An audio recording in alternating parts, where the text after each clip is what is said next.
It's now confirmed that this young man's body has been recovered from the river. This is approximately 8 miles from the downtown area, so about 8 miles from where he was last spotted on the river bank.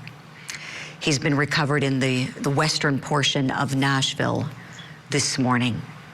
His family are getting ready to speak to the public, presumably to thank them for all of the support and the love that's been sent out to them as they've been hoping and praying for Riley's safe return. Oh, this was the news that we thought we might be reporting, and now here we are. It is confirmed that the body that was just recovered is that of Riley Strain. Oh, I can't imagine being his family getting this news. This is going to be an awful lot for them to process. Krista, when we think about how this family has been holding out hope, they've been telling the public that their hope for their son's safe return has been really and truly unwavering. But yet we know these are smart people, and the reality was that this very well could have been an accidental drowning. And from the outset, that was something that was strongly suspected, was it not? It was, and considering how much he was overserved that evening, potentially, as well. I think that if I'm Riley's mother, I want some answers. I want to get a better picture of his entire evening and what happened, and really get a sense of how he ended up in the Cumberland River, drowned so young and full of promise, University of Missouri student. This is just so heartbreaking to me. As my kids just recently went through college, so I can put myself right there.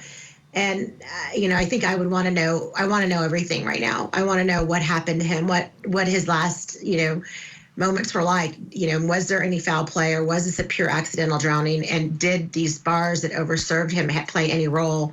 Was he drugged in any way? I mean, there's a lot of questions I have. Yes, all great questions, Krista. You're right. And now that Riley Strain's body has been recovered, it can be taken for a full and complete autopsy, and officials will be able to give an educated opinion as to whether or not there was any foul play, or whether it was just intoxication that led to him winding up in the river that night. Awfully sad news, but news that we certainly thought may come one day, as officials have been searching endlessly, and we're still waiting for Riley Strain's parents to step up to the microphones and to speak to the public about the loss of their son. And when you think about this, if it was what has been strongly suspected intoxication that might have led to a slip and fall in the river as he was walking by the river bank, it breaks your heart when you think about how this man had his whole life ahead of him, a young, bright college student that was loved by so many people. It's just heartbreaking. And I know we have so many more questions this morning as we're learning of the confirmation of his death, but you can't help but think about what he may have done had he been able to live, had things not gone the way they went that night when he was out with his fraternity brothers in downtown Nashville. We still have the view from our Scripps chopper in Nashville. Our Scripps News affiliate is up in the sky, looking down at the river where Riley's body was recovered. And if you're just now joining our coverage, Riley Strain's body was recovered about 8 miles from where he was last seen in the downtown area. And it's really important to note that if you've ever been to Nashville, and if you've been to Broadway, where all of the bars are and the restaurants, and that's where Luke Bryan's bar is, where Riley was that evening, it's very close to the river, extremely close. And so if you've been there and you can picture it, you can kind of see how this could have happened. Although it is dreadful, it is the reality, sadly, for his family members. Let's go live to the press conference now.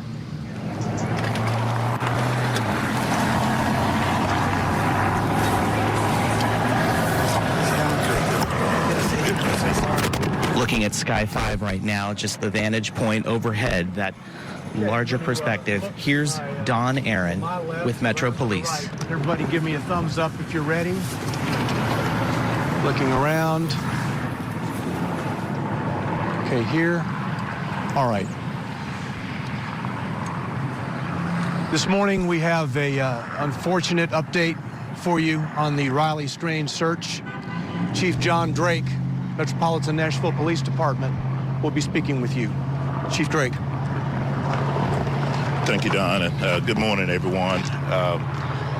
This morning around 7:28 a.m., we received a call from a worker on 61st Avenue at a company that adjoins the Cumberland River that had been searching for anything that would pop up on the river, especially looking for Riley Strain if he would surface here. As they were removing an object from the river, they noticed what appeared to be Riley Strain pop up. The fire department was called in, retrieved the body from the river. The medical examiner's office reviewed the body, and we've confirmed that it is Riley Strain. The family has been contacted. There are no signs of foul play at this time, according to the examination here at the riverbank. Mr. Strain still had the shirt on that he was wearing, still had the watch, and other identifying factors that helped us identify who he is. I want to say to the family, my heart and prayers go out to you all for this very unfortunate and tragic incident. I also want to say thank you to the Nashville community and the outpouring community of the outpouring support from the community in trying to help us locate Mr. Strain. I also want to say thank you to our USAR team and to the fire department and OEM and TWRA and everyone else, and including the media, for everything that you've done, for the countless tips that came in. We received nearly 200 tips as of yesterday that we were vetting out. So at this time, the family's been notified. There would be an autopsy more than likely sometime today, and we'll have a little bit further from that point. So thank you. Chief, can you tell us, is there any other additional evidence that points you to the theory that it seems like you've been going after for a while now? It's just that he fell into the river, accidentally? Yeah, there's no other evidence that suggests anything other than we have reports that normally under these circumstances with his height and weight, that he could have surfaced between 14 and 20 days. This is the 14th day, so we were really expecting anytime soon to find him.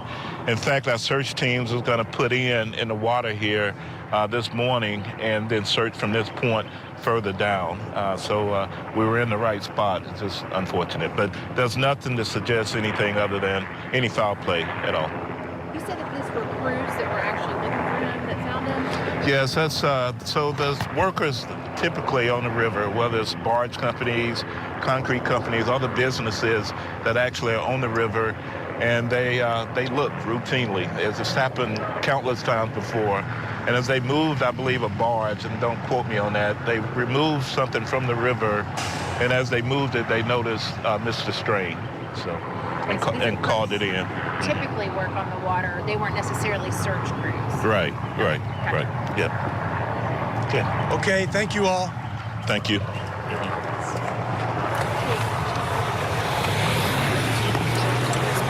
All right, that was an update from Metro Police. All right, obviously not the news that that family was looking for. Good morning, I'm Ted Rollins, taking over after Julie Grant's show. The bottom line is this young man who has been missing now for several weeks has been the focus of a lot of people's attention. Prayers, not only prayers, but people actively searching for this 22-year-old. He was a University of Missouri student, disappeared while on a fraternity trip in March 8th. So now the family has answers, and frankly, there's a component there that I'm sure they are. Obviously, this is the worst case scenario. There's no way around it. This young man There was hope that maybe he was somehow alive, but the time, all of it that led up to this point was not good. So again, if you're just joining us, Riley Strain's body has been found in Nashville, in the Cumberland River, where most of the search has been concentrated, where his credit card was found on the banks of the river. Matt Johnson, Crime and Justice reporter, is with us here on this Friday, and man, it's heartbreaking, really. It's really terrible, and our hearts go out to that family that were actually calling for action, the mother crying on camera so much. And I know that, now the focus shifts from finding him to finding out what exactly happened, Ted. What was the situation at the bar on this trip? Where was he before the bar? Was he overserved at that bar? Was he possibly roofied at that bar? And I know that Luke Bryan's parent company, the TC Restaurant Group, they are working to provide the security footage from that night, so maybe that'll have some clues in it. You're right. I mean, he was overserved on some level. What, did he show up drunk? The bar told him he needed to leave. Right. And that which isn't usual, especially in Nashville. Let's face it. I mean, during spring break, for college spring break. Yeah, it's. But he was seen on body camera interacting with that police officer, and he seemed coherent enough to say, good evening, and kept walking. The officer was not at all alerted, thinking, this kid needs help. And then fast forward, he just doesn't show up. So one would think, given the information we have, he fell into the river. I mean, barring anything else, but you heard the authorities, I mean, they're going to be actively investigating and will if something new comes up, but that's where it looks like at this point. Right, and especially because he's seen on that surveillance camera from the city cam of him stumbling through the streets and making his way towards that river, unfortunately. So that is the most logical thing right now. And also we have to keep in mind that his bank card was recovered a few days ago and there was no activity on it. Which again goes to the point where the true crime community is in such a different place than it was 5, 10 years ago, even 2, 3 years ago. That credit card was found by people looking for clues. This was a call to action, and I know you're very in tune to the true crime community. It really has evolved into something. At the end of the day, it's good. Social media. In a mystery scenario. Yeah. There's more eyes. I mean, I'm sure they can clutter themselves into an investigation. I mean, our viewers at home are part of that community. It is a very large community, and people want to help. I mean, people want justice, and they want call for action, and they want solutions. And this was a case where you had the community really, being active on social media and actively searching for clues, and especially because given the metro area that it's in, there's so many people and tourists there that a lot of those people took part. Yeah, and the downside of social media, et cetera, is the misinformation. Right. And today we find out, because we've heard this, a homeless man was wearing his T-shirt. Well, we find out today that he was found in the same clothes that he was wearing that night. So it's a balance. I think so, and that's what we have to do, is kind of weigh the information as it comes in, and that's why, using sources like Court TV, we verify information.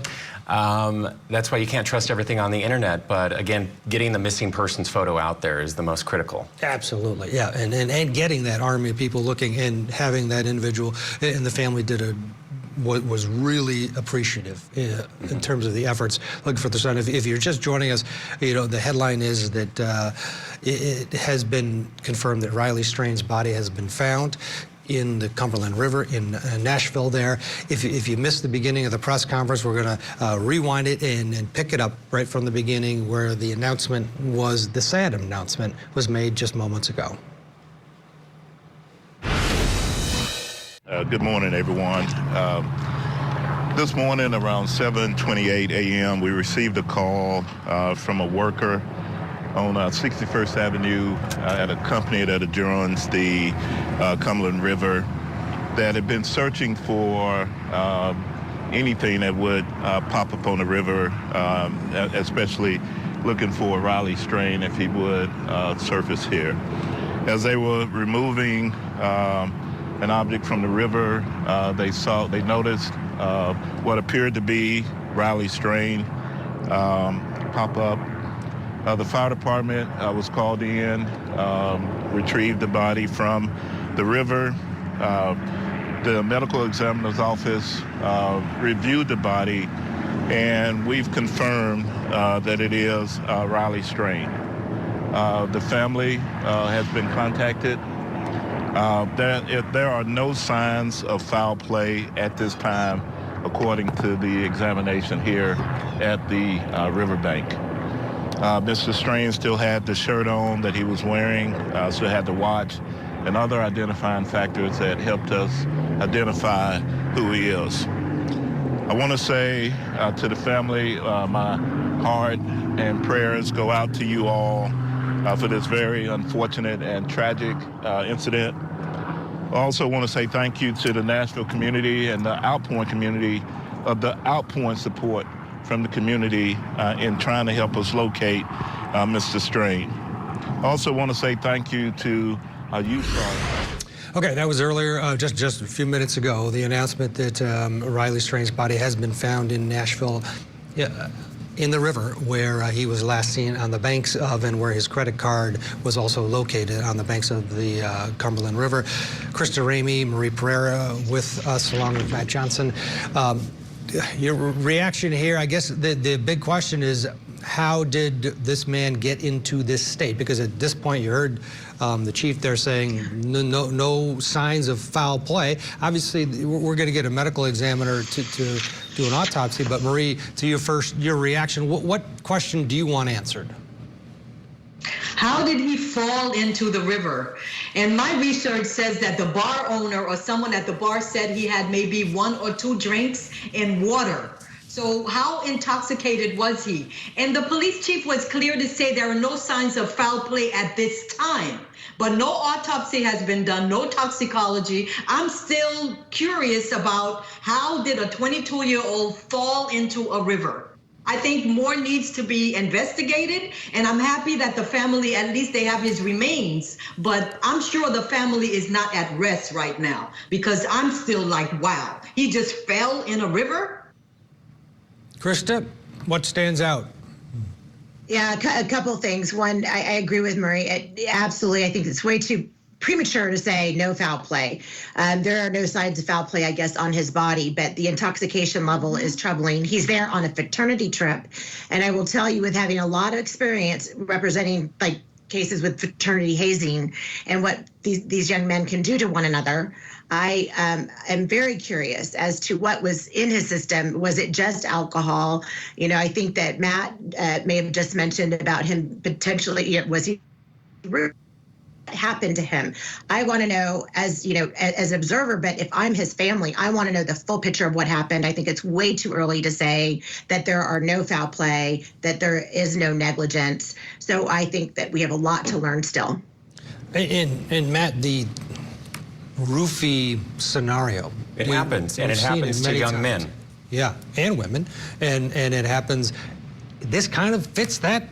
We don't know, but that would check these boxes of why he was so disoriented. And you know, that might be revealed if that's the case, if there was something sinister or something criminal going on, released in that video from the bar.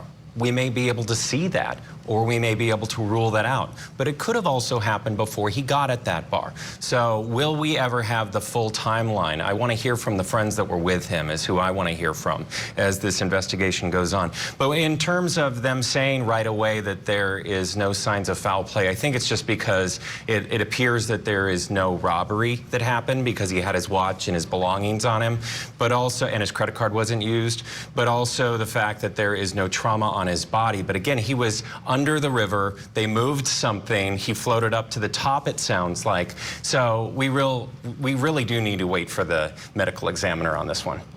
Marie, and depending on the time of the, that has transpired here, may or may not be able to get a firm tox at the end of the day, because of the way that some drugs do metabolize and they go away before it can be done.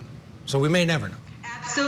Absolutely. It's hard to tell, especially with the amount of time and the fact that his body was in the water that long. That washes away exterior evidence, and the time it took for them to find him washes away interior evidence. Toxicology may not be 100% correct, but I think I agree with Matt and Krista. There has to be more investigation. It's way too early by just looking at his body to say no foul play. Foul play comes in different types of ways that maybe a medical examiner would have to test blood, test tissue to see what happened to this young man. People just don't fall in the river.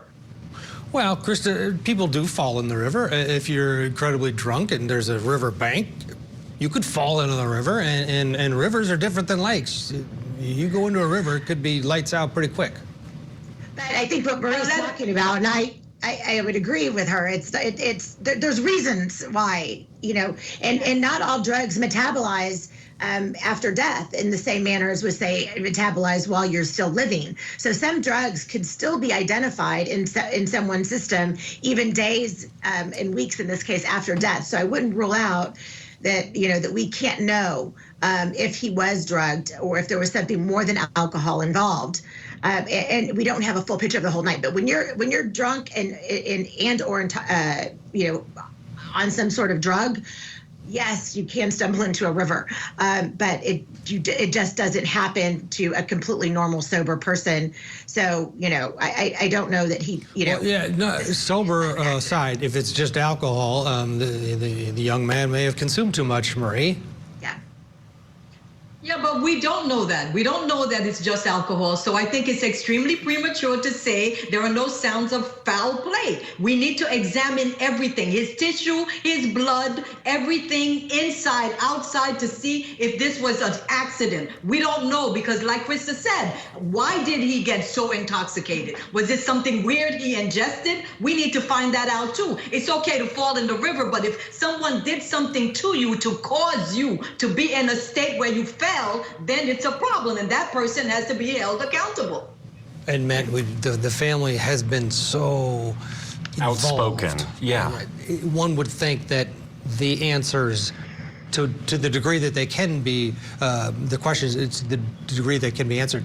This family's going to keep pushing, I would assume. Yeah. I would think so because they've been out there doing the call for action every day, and that's what you have to do in these missing persons cases, And we're going to hear from them later today. Court TV has learned that they're going to hold a news conference, and you mentioned that earlier, Ted, and we'll carry that. Yeah. Again, to remind everybody where we are, Riley Strain's body has been found, positively identified in the river. There were barges in the river working, and they were retrieving something out of the river, and that is when they located the body. There was no outward signs of foul play, and that the condition of the body did not show anything that was obvious at the scene, but this obviously is just the beginning, right? This next step has just begun to try to determine what happened to this young man.